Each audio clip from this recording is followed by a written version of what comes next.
The fate of TikTok still hangs in the balance. But I did read in the information today that Meta is considering launching a standalone Reels app to go a little more head-to-head with TikTok. Why do they need to launch a standalone app when they already have it? It's called Instagram. Yeah, Dave, that was going to be my comment. Yes, it already is a standalone Reels app. I know. I don't understand the point of this. And it's also just like the worst version of Instagram. It's like the more addictive people you don't know version that just sucks you in for hours. The reason that you launch this is not actually to have the Reels app, it's to have Instagram back. I would argue that what's happened is that Instagram has become so dominated by TikTok that like no one actually uses the Instagram that's good. This isn't really a make Instagram great again move.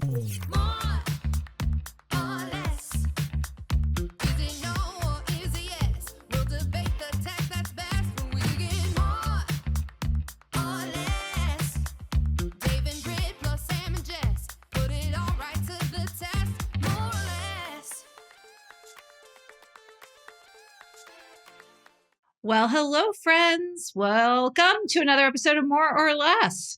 Where are you, Morins? You're not in your usual haunts. We haven't been in our normal office for several weeks now. We are in LA, coming to you live from the Upfront Summit. Ooh. Schuster.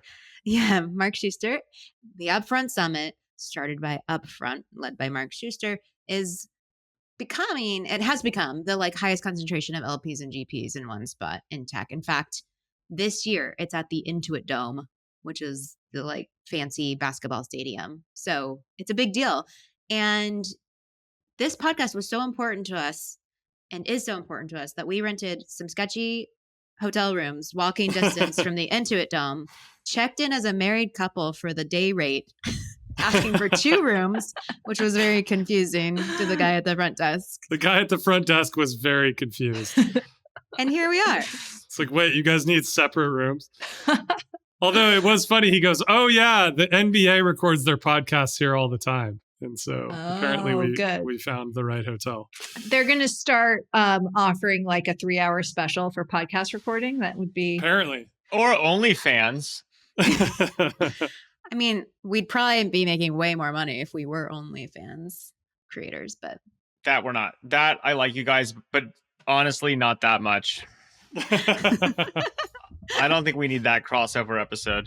It's the crossover episode no one asked for. Yeah. You know what's funny though? We were leaving the Upfront Summit's lunch and everyone's like, where are you going? We're like, we're going to record the podcast. And all these people were like, I love it, dude. I can't wait to listen. Like, because most of our listeners are literally at the Intuit Dome right now. So we probably should have done it live for them. I thought about that. Live from the Dome. Next year, Schuster. Let's do it.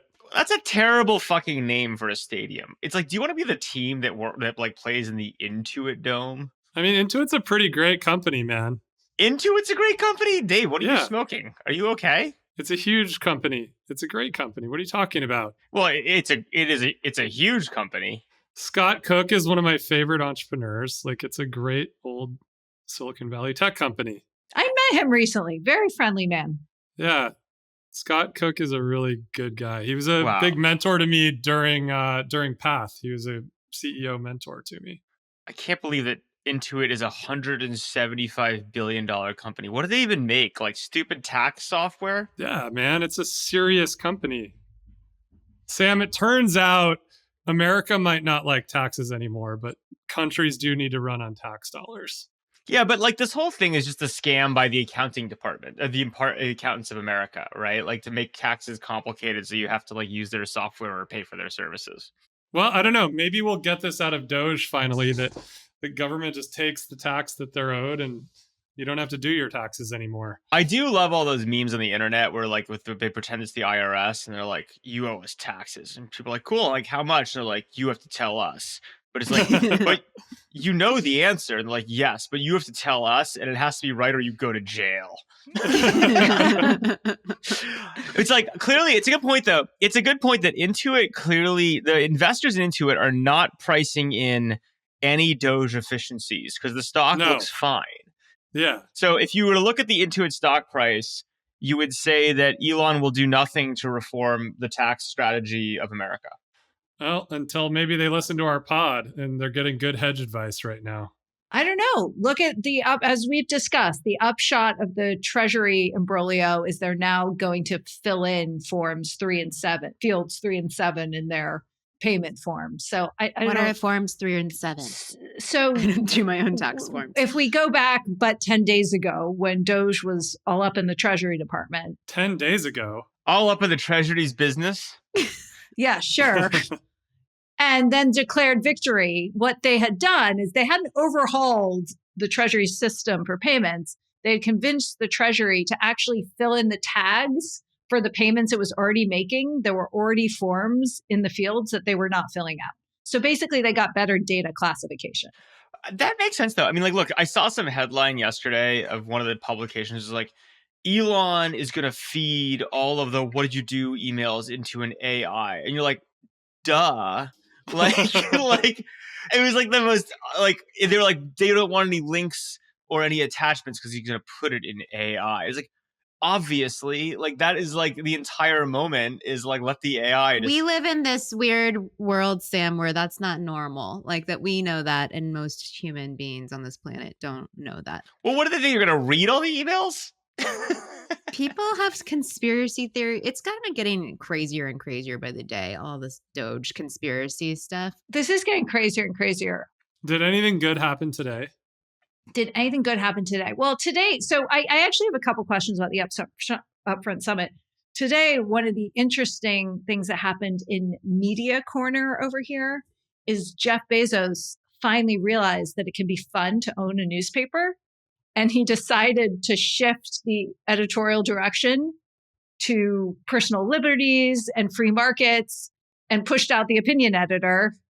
And, you know, there's actually been like a tremendous amount of concerning news about the press this week, including Trump picking the reporters who get to represent the White House pool, which is sort of the stenographers of the president. Wait, Jess, hold on. Yes. What happened to the Washington Post? Okay, so Bezos announced today that the Washington Post opinion section is going to wholly focus on topics that support personal liberties and free markets. So as a result of this, the opinion editor, who is award-winning, probably Pulitzer Prize winning, but I don't have it in front of me, and very celebrated, decided to leave because this narrowing, in his view, of the focus of the opinion pages was not in line with what he wanted to do. I guess that's what I was going to say is, doesn't that make it not the opinion pages? That makes it the personal liberty pages. Well, your opinion on personal liberty is this the direction? Yeah. And sorry, this would be the staff opinion writers of the Washington Post are going to make arguments and follow topics that follow those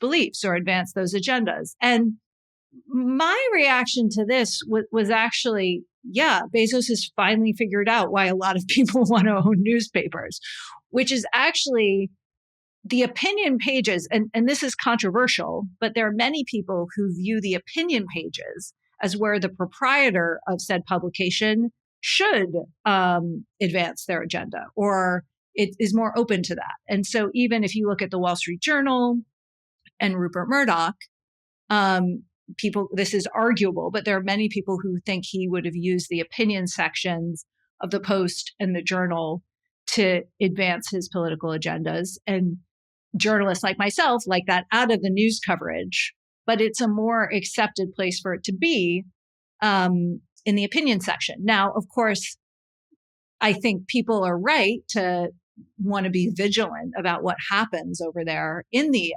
editorial page, in the news pages as well.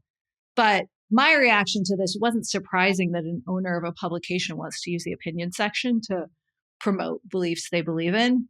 But it was like one of the first times when I was like, oh, someone's told Jeff what he can do with the newspaper. Like, he actually seems to be... Not fully, because it's not called the Yachting Times yet. Like, that would just rename it. It's like all the Washington Post readers who signed up because democracy dies in the dark. It's like they wake up one day and what's delivered to the inbox is the Yachting Times. Or the space. I guess if he was like, we're going to cover space, yachts, working out, and personal freedom. Honestly, that people would crush it. I think so too. A high subscription would be probably a big overlap with the information, Jess. I mean, he'd be coming right for you with the yachting news plus space. Right. Maybe you should do this, Jess. Jess, this is your future. You described our weekend section. No. I know, but if you just brand it something else and charge more, I bet people would pay. I know nothing about yachts, so. You don't need to. You can hire a yacht sculpture reporter and just put them. That column would crush in the information weekend section. Oh my God. I did recently host a panel featuring leaders of my two favorite sports, and no one else in the world wanted to hear that panel except me. So I liked the panel. Thank you. And it wasn't actually for the information, but okay, but back to Bezos, because you were asking about, it's safe to say the journalists are a little on edge in this moment. I mean, again, it's. But Jess, I have a macro question about the Wall Street or the Washington Post, which is, didn't he change? I thought he changed the whole mission, right? Like I thought that they were moving away from democracy dies in darkness or whatever. They did. To some new mission, but it still says that on the front page. So what's going on? Okay. I saw some new marketing material, which was like, administrations change, facts don't. It still says it on the masthead. Someone just got fired because we called it out. It still says democracy dies in darkness. But I think there are some bureaucracies where even changing what's on the masthead takes a moment or two. But that is a very good point. No, it doesn't. Come on. This is just classic union bullshit. This is a Jeff Bezos company. You think he's going to let it take a moment or two? I actually probably totally guessing the union has something to do with it. I'm totally guessing. It's got to be the union. It's always the union. Unions die in the light. That's what it is. Democracy dies in the dark, but unions die in the light. We got to get rid of these unions. Oh, God. Here we go. I think more interesting. I'm kind of like, I'm gearing up for like Bezos, the ink stained newspaper mogul here. Like, I think once he realizes that, oh, wow, I can control more directly this opinion page. I don't know. I think he's going to have fun. And that's what I think. Here's one thing that I find to be true right now that seems like an opportunity for Bezos, which is that I find myself reading the New York Times now, and it's so clearly blatantly biased anymore that I don't trust what I'm reading. And so then I actually end up opening Washington Post to see if it's any different. Dave, do you have examples? Or I'm not disagreeing. I'm just curious what's jumping out at you. I agree with you, Dave. But I don't go to Washington Post as my second. Well, I started going to Washington Post just to see, because I had read 2 or 3 months ago that Washington Post changed their mission and orientation. And so I thought that Washington Post was going to become the more moderate media. And so, but what I've found is that it's not yet. Like, it's still New York Times-y, in my opinion. But just to press you, Dave, like I'm not disagreeing. I'm curious what's jumping out at you as biased. Is it the topics that are covered? No. It's the way that they are talked about. It's like when they're reporting on the news, I think it's the New York Times and the Washington Post still carry the, I don't know, whatever you want to call it, the phrasing that frankly lost the Democrats the election. And so I think that you've got this strong bias going on in these two publications. And I think that Washington Post actually has a pretty open opportunity here to do something different, but they just haven't done it yet. I don't think anyone gives a shit about the Washington Post. I think their best opportunity at this point is for people to like pack Amazon packages and like bubble wrap them with copies of the Washington Post. And then Jeff Bezos can get his distribution that way. That's way more distribution than any newspaper. There's some amazing journalists who work there, so I hope that's not the case. Yeah, for now. I'm sure they'll move on. There is an opportunity between the New York Times and Fox News, and nobody has run into it yet. And I think that the moderates and the sort of libertarian, like the sort of coalition that developed around the Republican Party this time around, which was largely driven by the moderates, is looking for something to read. And it doesn't exist right now. But Dave, you know as well as I do that there's never an opportunity in the middle. The world tends towards disequilibrium. I know, but I do think that there's a missing media. Like it just doesn't exist right now. And maybe I'm wrong to phrase it as the middle.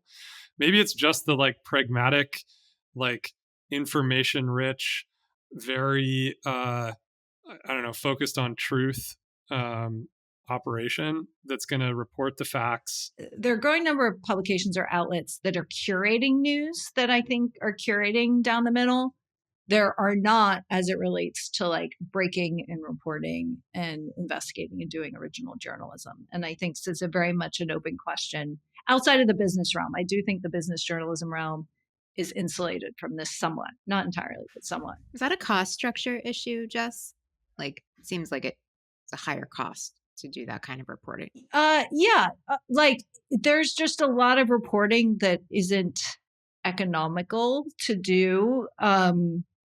That's very difficult and very high quality, and you need like a certain scale to do it. And unfortunately, we're in a position where a lot of the larger news organizations that were doing it leaned towards agenda-driven journalism and ideology to kind of pay their bills during this wave of digital destruction.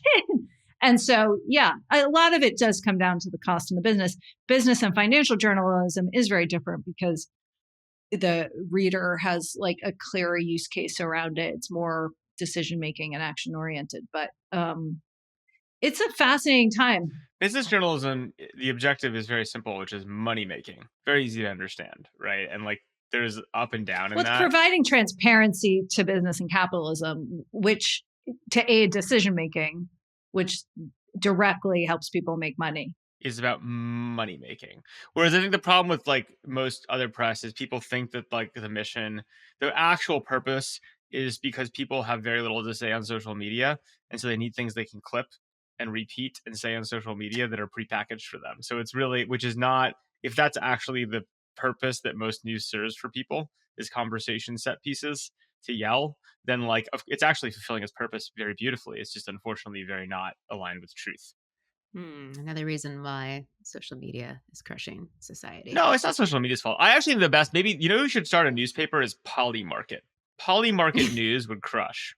Because it's so metrics driven. I mean, it's opinion based, but also metrics driven. It's not news though. I mean, it'd be an interesting data feed. It's just not journalism. It's just an interesting data feed, probably with a lot of signal. But it totally could be. If you're like, you have a bunch of bets going, right, on outcomes in the world, and you can validate they're true or not, right, then like the news absolutely impacts that. Like, will there be a peace agreement in Gaza? If there are dollars attached to that very directly, there's going to be pretty good news produced about it. Well, but it's not what the Polymarket prediction would not be verifiable as publishable other than as a Polymarket prediction, which would be fascinating. And you might be right to bet against it or bet in favor of it. But like, that's not news. I'm just saying, no, it's not. They'd have to produce news in order to feed the betting, right? Now, the problem you probably have is that there'd be incentives to like make it wild better, to like drive more divergence, right? From a profit perspective. But ultimately, like, I don't know, that's the beauty of financial markets. Like that's Hayek 101, right? Which is like, they're just information machines for like long tail, hard to get information. Like it's beautiful. And the problem with the news is it's supposed to be inputs to that information machine, but it's far less precise, right? Because there's less dollars at work. I like hearing Hayek quoted on the pod. Yes, of course. Love Hayek. Sam, that reminds me of meme coins. How are the meme coins doing? We've got so much. I'm putting together a very large presentation on meme coins right now, which I'm very excited about. Meme coins are fascinating. They are, where to begin? One, it's hilarious. There's been a relatively large crypto sell-off, as you might note. And interestingly, I was joking the other day that the meme coins that I've been learning about and playing with are in some ways the ballast in my portfolio because they've been remarkably stable. So it turns out that narratives and memes are actually, in these times of financial variance, actually might be the ballast. They might be the stability. Oh, gosh. Which is hilarious.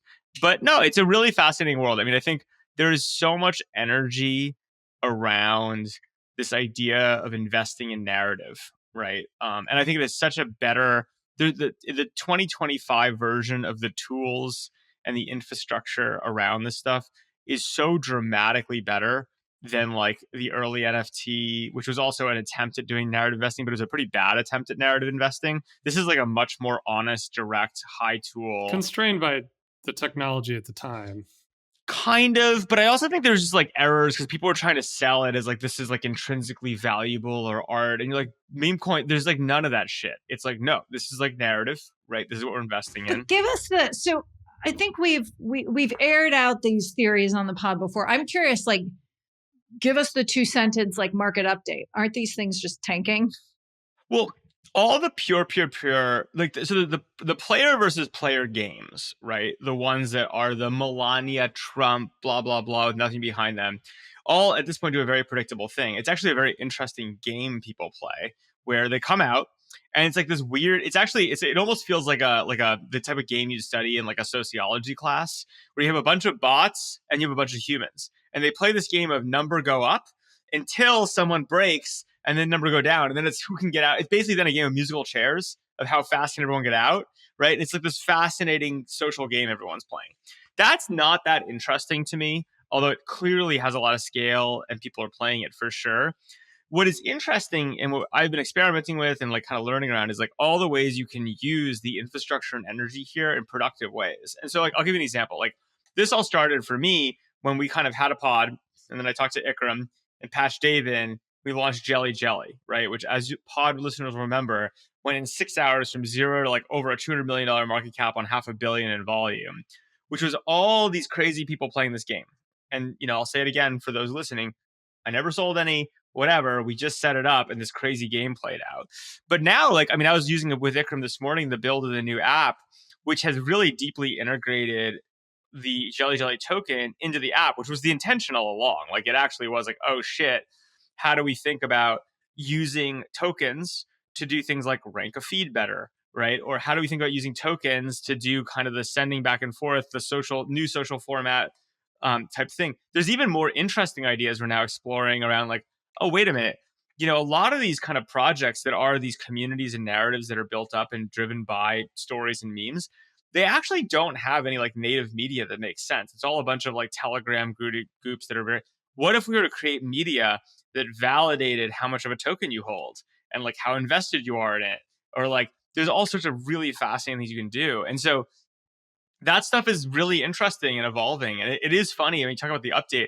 There's a whole bunch of these meme coin game players that like now on Twitter are constantly like, Sam, like you should be pumping on. I'm like, I'm not pumping anything, right? Like but they really want it to be pumped because they're trying to play this game. Yep. Whereas like we're now moving into this like, how do you do utility on it? Or like I've created this crazy pirate game that people go through all these steps and have to find clues and collect coins to join a secret group. And it's awesome because I'm basically curating out all the crazy people to find this like heart of people that like buy into like, how do we do things for real with this? And it's like an interesting, weird ass community we're building. So there's all sorts of interesting stuff going on, but I've kind of gone into project building. So just to be clear, the crazy ones are not the ones who are doing your digital scavenger hunts to earn your coins to join your special group. Those are the norms. No, those are the highest quality, the highest committed. Those are the highest quality. Okay. But you know what's funny is the people who have found their way into the final group are then asking these questions. They're like, wait, Sam's actually integrating Jelly Jelly into Jelly Jelly. We can see that the Jelly Jelly server is buying supply. Like what? They're actually doing what they said they would do. It's like this really funny world where nobody expects people to actually have integrity about their story.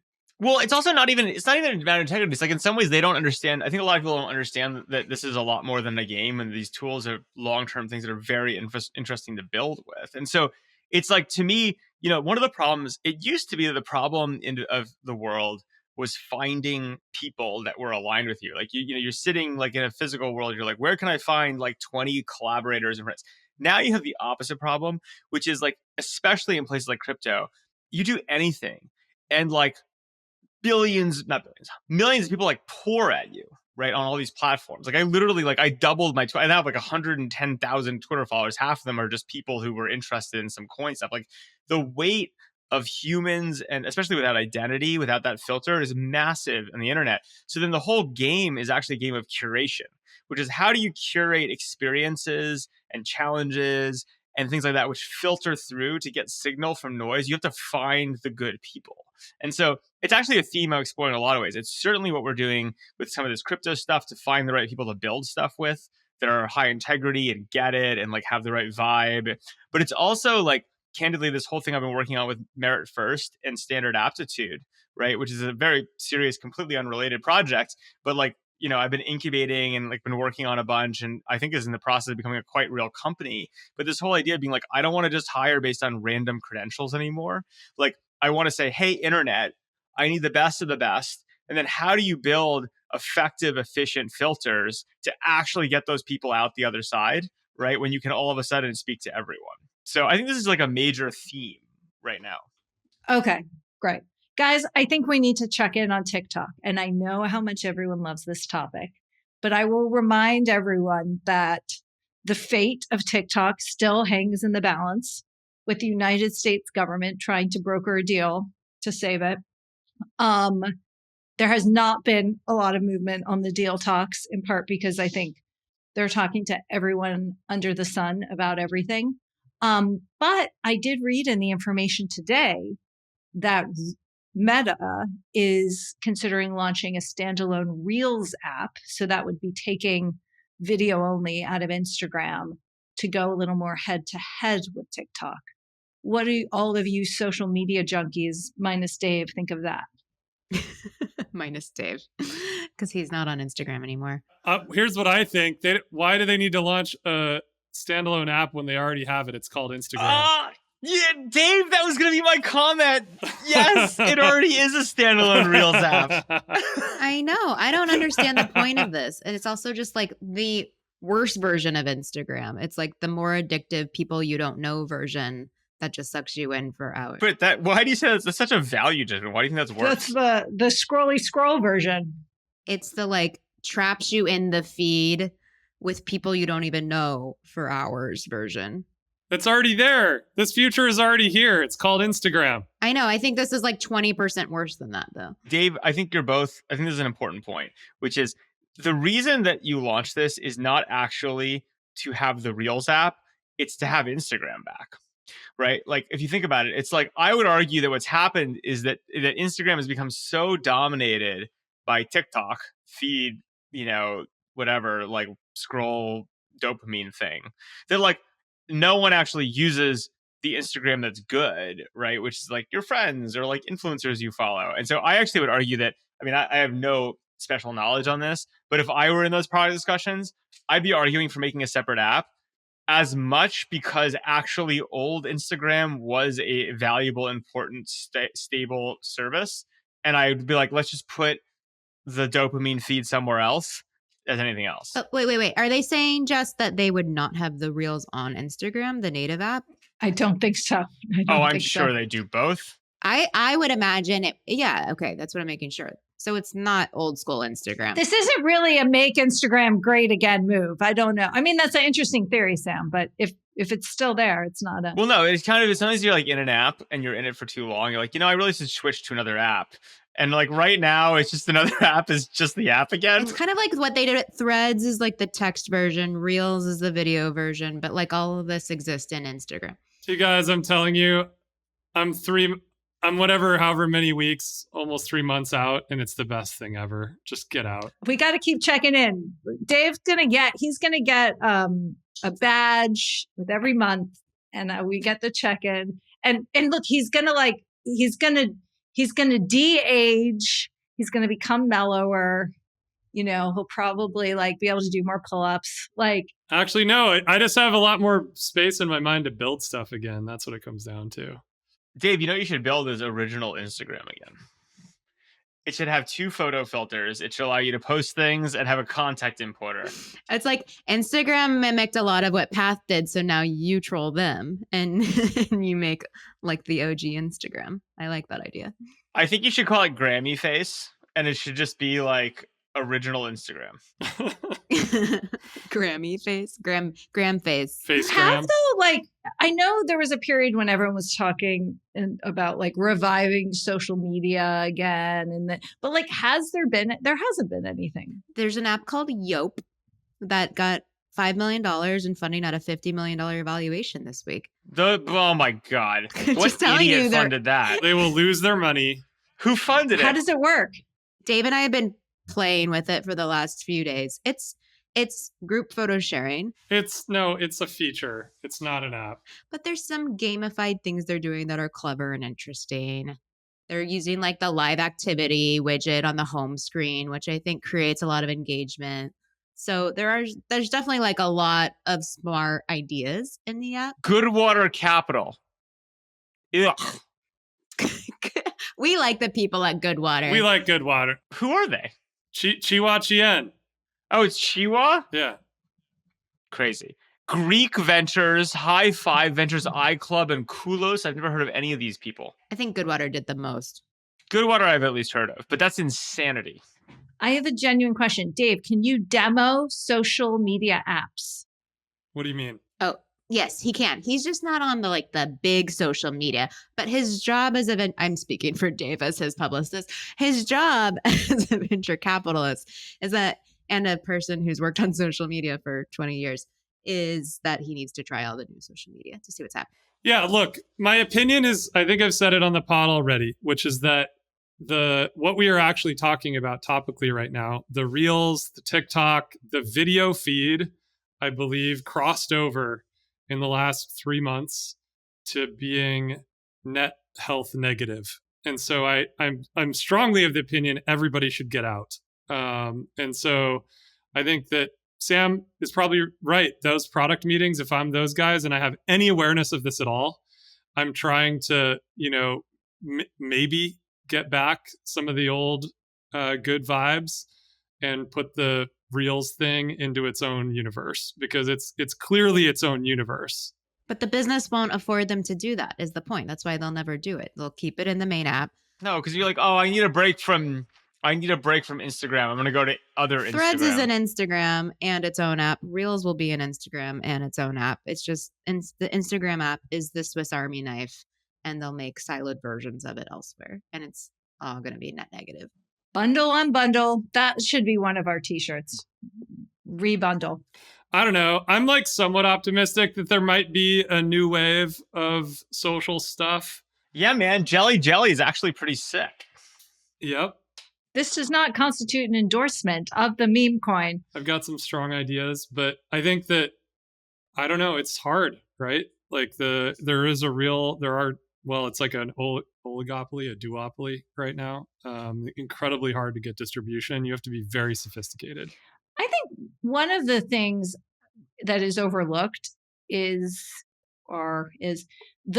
these big antitrust breakup cases are still coming through the courts. And obviously the Trump administration can throw some curveballs, but Google, Meta's FTC case, these are alive, well, and kicking. Not that it will fundamentally change this dynamic, but we should not forget. I mean, we could have events on the order, or at least a news cycle on the order of the Microsoft trial. So I think it'll be an interesting moment that no one's talking about. Maybe. I don't know. I doubt it. Why not? I'm not disagreeing. I'm curious why you think it won't come to that. A breakup of Google, a breakup of Meta.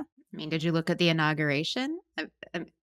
These guys are now bending the knee to Trump, right? So I don't see him playing hardball in the near term.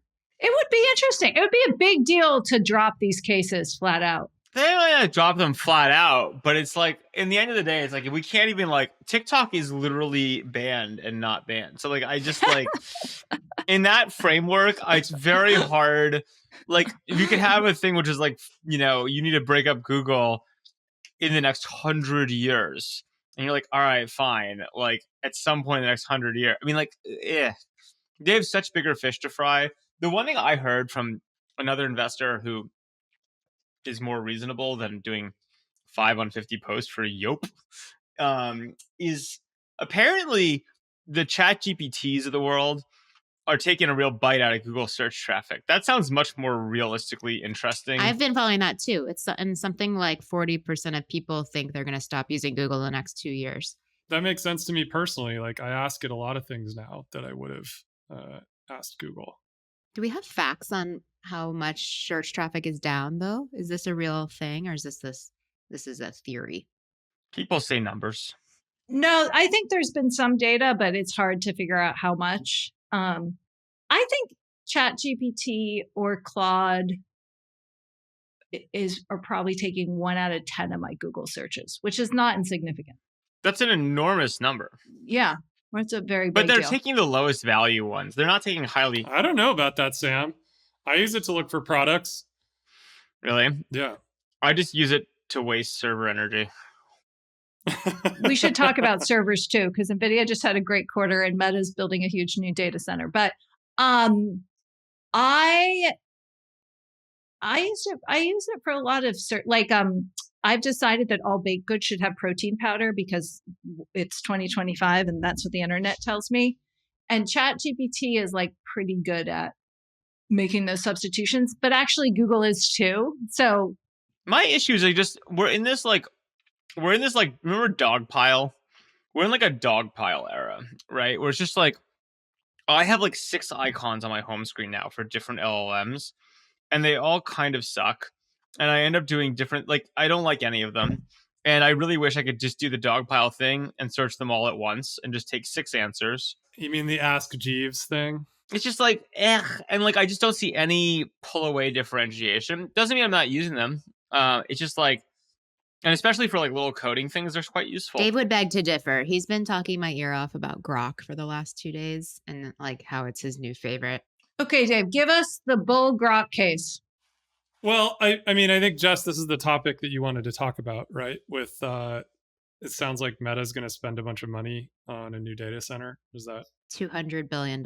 Yeah, as much as 200 billion. Yeah. So here's the thing that I think Grok has made clear. It was unclear for, I don't know, call it the last 6 months, whether or not more compute would equal better outcomes in this LLM universe, right? And DeepSeek appeared to throw. Yeah, DeepSeek threw it the other direction, right? DeepSeek kind of had this other thing, which was, oh, look at how little we can spend to create this thing on par with like what OpenAI was. Grok, on the other hand, shows this incredible ingenuity of this, Elon universe at building really complex things very quickly. And the feeling of it to me is incredibly powerful. Like, just like I think, Sam, you were saying, I'm now like testing, these things right next to each other. And Grok is so powerful. You can feel the power of it. It's faster. I think everyone is shocked that the level of quality coming out of this thing is at or on par with OpenAI. And what does that say? I mean, that makes me long NVIDIA, right? I think that people were, I don't think short NVIDIA, but they were sort of neutral NVIDIA for the last 6 months, especially once the DeepSeek thing happened. What Grok shows me is that we aren't sure where the ceiling is on the scale of these GPU clusters yet. And, there's still I think TBD, there might be a ceiling that we haven't run into yet, but at 100,000, we haven't hit that ceiling. And in fact, the user experience that they're delivering is on par, if not exceeding OpenAI.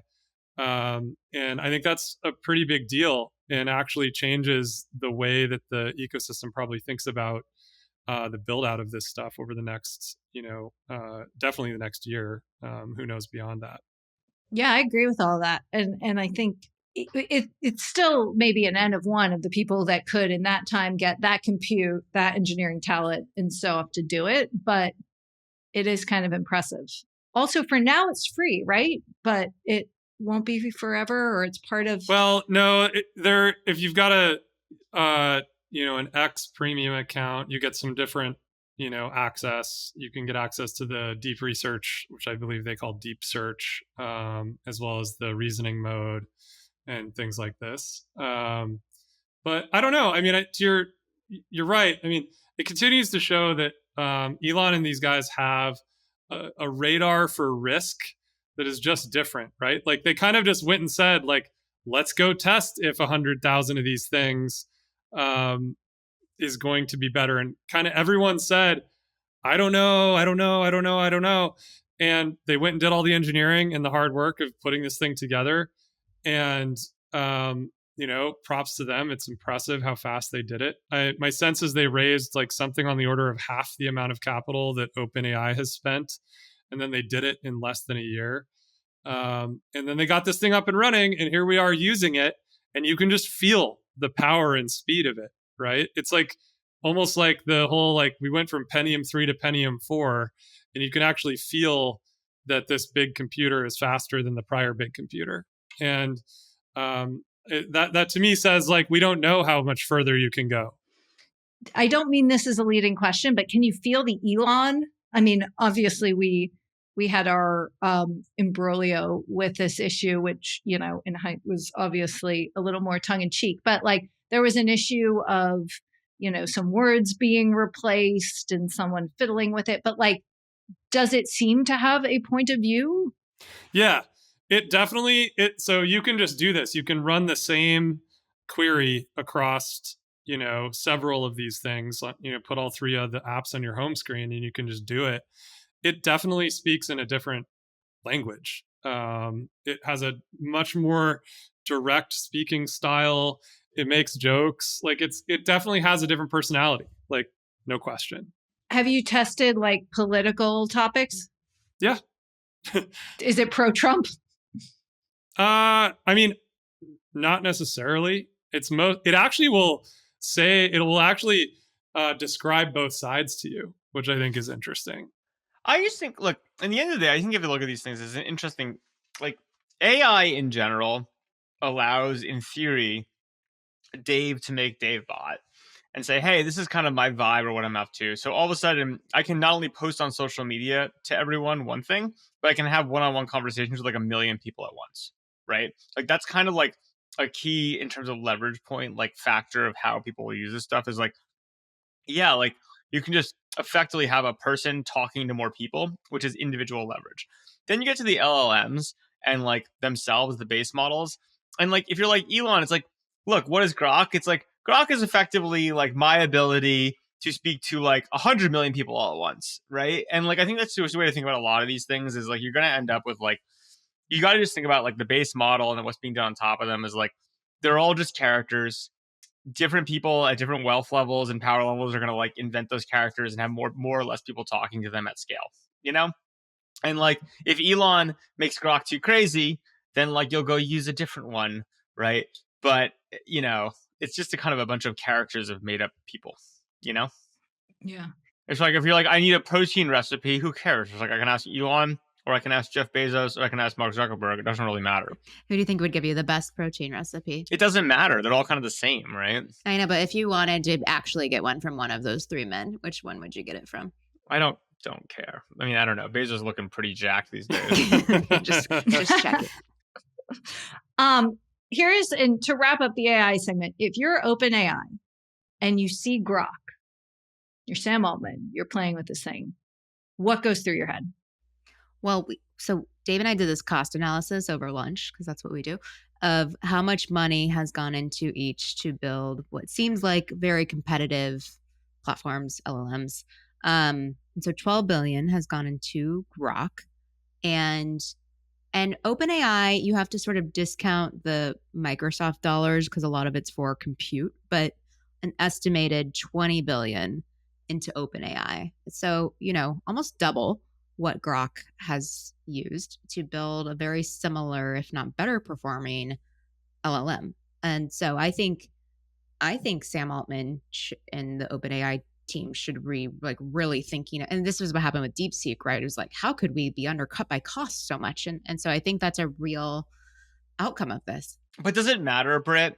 If they have enough capital, it doesn't matter. But it's all about your ability to raise capital. Like if they can raise capital cheaply and infinitely because they've convinced a bunch of people that like this is the ultimate prize for all productivity in the world, then like in some ways it doesn't matter. Like you can spend as much money as you want, right? I mean, that is what's playing out, right? I mean, so okay, now Meta's going to go spend 200 billion, and how big is Stargate? 100 billion, right? And then the big prize that Sam Altman was saying last year was 7 trillion, right?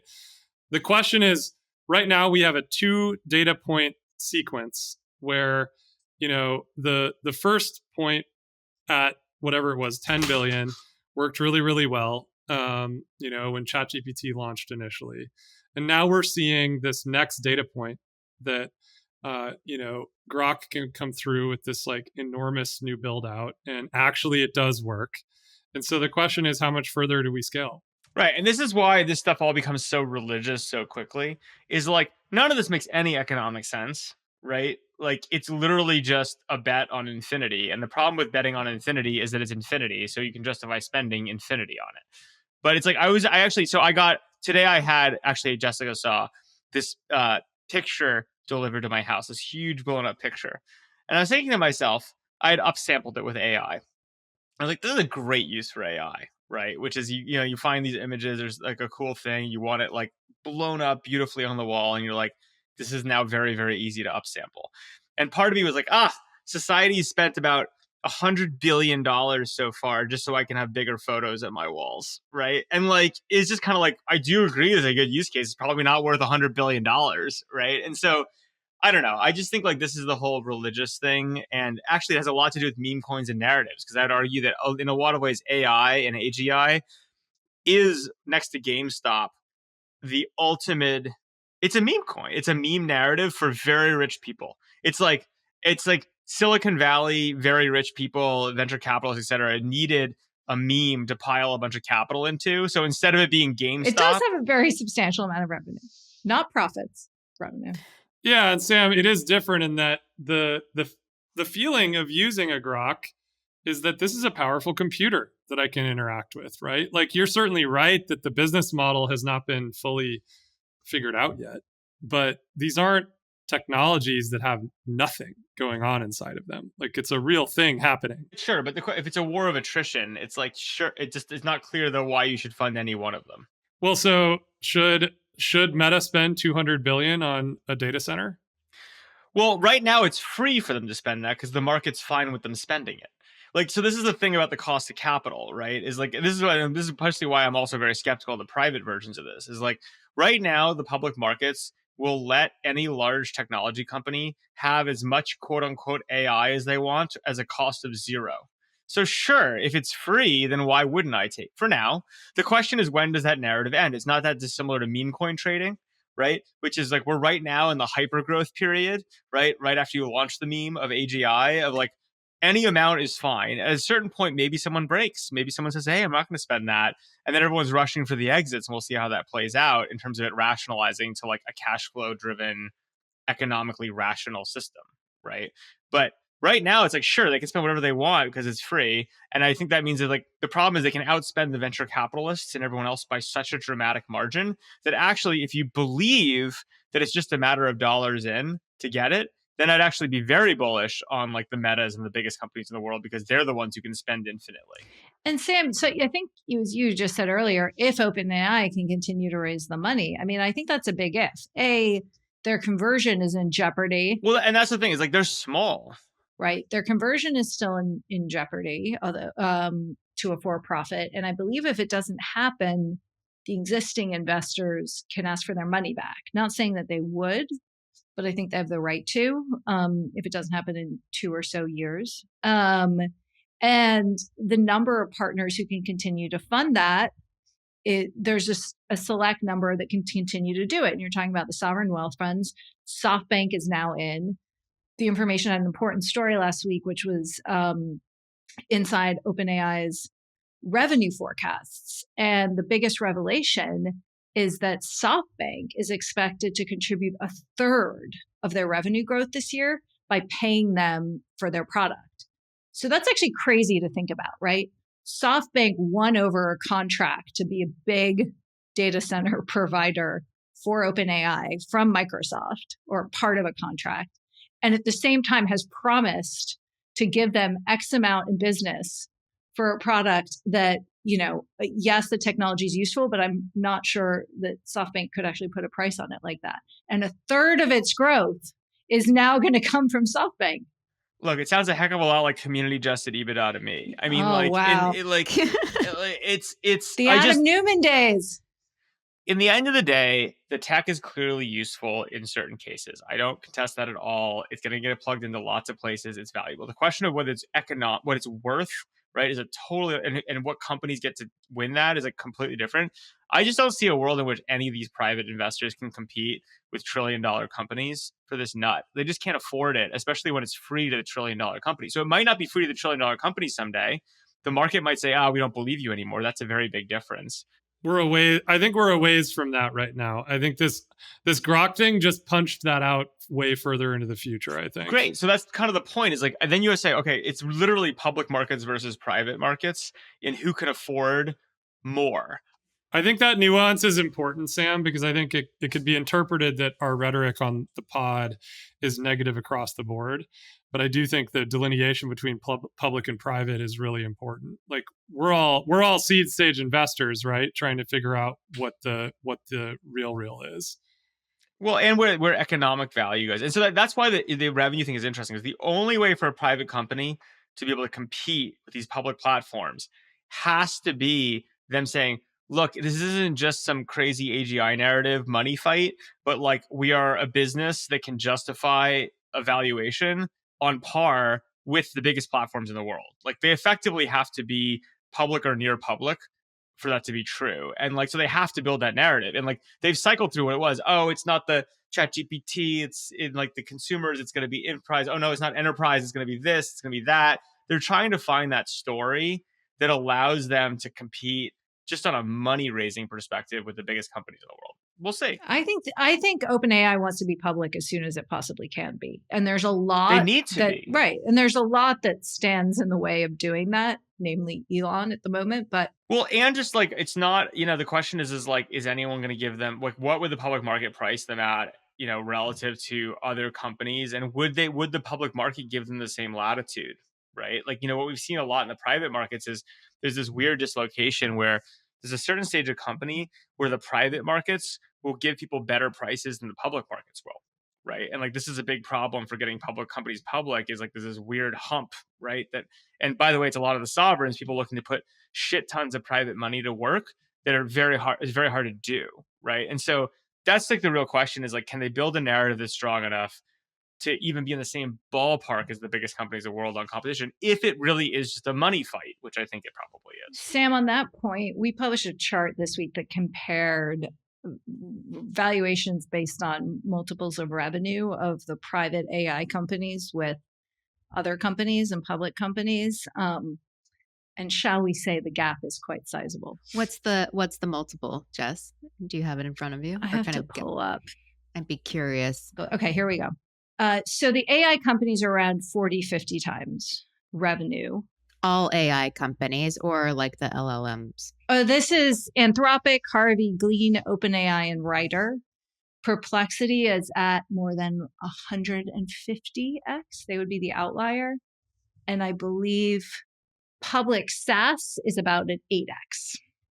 And then we have a more extended one. I mean, XAI would be at 450x and et cetera, et cetera. But if you look at and so it's just the point you made, which isn't, which you see in other sectors of public to private. But we will know the CoreWeave IPO is sort of clearly in line for the next month. Not a consumer-facing AI software company, but obviously a key AI company and IPO. And I think it's going to be fascinating to see how investors react to it. Look, I think what most normal investors want right now in this era of narrative and options on infinity is two things. They want downside protection with infinite upside. Like that's the thing people want, because no one knows what the fuck is going on. They're not sitting here predicting cash flows. Great. I want ice cream and brownies, But they can have it with things like, the theory is that some of the big public companies like an Apple, potentially, certainly an Amazon, a Facebook, you can actually have it because you like have a really solid business. You understand, like you're not going to like, as long as the multiples aren't crazy, which they're not, you're not going to like lose money. Like there's a backstop to it.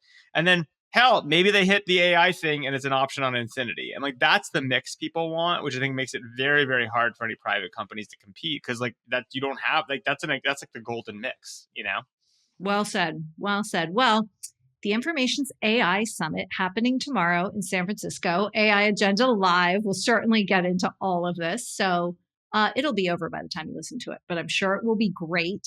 And it's one of our 4 AI events this year. So plenty of other opportunities. Your year-over-year AI event growth is like at least 100%. Yeah. It's like worse than these multiples. You might be the most profitable AI company in the world, Jess. Yeah. Well, I'm excited about all our AI events, but I'm very excited about our April event in New York at the New York Stock Exchange, because it is going to be about financing AI. So we are going to get into like, who's lending to these companies? Like, what is like the nitty gritty of these capital flows and investors' expectations and what they're seeing. So we'll have different topics, and I'm excited for all of them, but I'm a little more involved in that one. So we're definitely in the business, just in a different way. We're almost at time, folks. I feel like you Morins probably have to go to some fancy upfront parties. Give us the sense of like, what happens? Like, what's the schedule? Who are the speakers? Are there cool events? Wait, but didn't Brit also go to the Time Woman of the Year thing last night? Oh my goodness. Yes. Brit, tell us about Time Women of the Year. You guys do that. I'm very late for a meeting, so I'm going to send love and do the Sam thing. Okay. Irish goodbye, Sam. Thanks for saying goodbye instead of just ghosting us. I take feedback. You guys want me to say goodbye. Goodbye, Sam. Last night I went to the Time Women of the Year Gala here in LA. Speaking of other billionaires that own media companies, the Benioffs own this. This is the second annual. So this is like a new thing that the Benioffs instated when they bought Time, was to have. So they have Person of the Year Gala, which is a Time 100, which is a big thing. This is focused on women. Right. And I don't know in this new era if we'll still have women of anything, but it was nice that we had one. And it was like really great because there were 13 women who were the Women of the Year. And one of them was Laura Modi, the founder and CEO of Bobby, which is one of the companies that we seed invested in as the first check. And her company's crushing it. And so it was really cool. They honored women, everyone from Nicole Kidman and Jordan Childs and Olivia Munn and some names you would know, to like some of the world's leading female conservationists, one woman who's fighting the cutting of women's genitalia, which happens significantly in African countries still, which is crazy, and so on and so forth. So it was a very eclectic range of people, a couple hundred women in attendance, a few gay men, and overall, I thought it was like a really well done event. So I was happy to be there. Awesome. And I am serious. Like, give us a little bit of the inside scoop at Upfront. Like, what are people talking about, excited about? A little bit of the inside scoop. Here's the thing. At this summit, they do have content, and it's everyone from like all the big, the Vinodes of the world, and Sean McGuire, Sequoia, and Gavin Newsom's here today getting interviewed. But like, I would say, what do you think, Dave? 80 to 90% of people stay in the halls and just talk. Everything happens in the lobby. Dave and I stood by the water and coffee station for a good 2 to 3 hours today without moving. Good networking tip. Stay by the coffee and water. Or the entrance or exit, because then you'll see everyone. So yeah, if you want to catch a lot of people, those are the places to be. Cool. And it goes on for a couple more days? Today's the VC day, and tomorrow's like the founders are also invited. So it's a lot more people. So this is the sort of like curated day. Cool. Well, I think it's great that events like this are happening, and this, it's cool. There are gatherings. Yeah, I mean, shout out to Mark Suster. He really puts on the best event of its class down here, and we look forward to it every year. We know where all the VCs are and all the LPs. It's very dangerous. Mm-hmm. Everyone's here. Wonderful. Well, friends, it's been great chatting with you. Enjoy your time in LA. Say hello to all our awesome listeners who are there. And a big thank you, as always, to them and to our back channel and to our commenters and our feedbackers. We appreciate it all. And we'll see you here again next week for another episode of More or Less. Bye. Bye, guys. See you later. If you enjoyed this show, please leave us a virtual high five by rating it and reviewing it on Apple Podcasts, Spotify, YouTube, or wherever you get your podcasts. Find more information about each episode in the show notes and follow us on social media by searching for @MoreOrLess, @DaveMorin, @Lesson, @JLesson, and as for me, I'm @Brit. See you guys next time.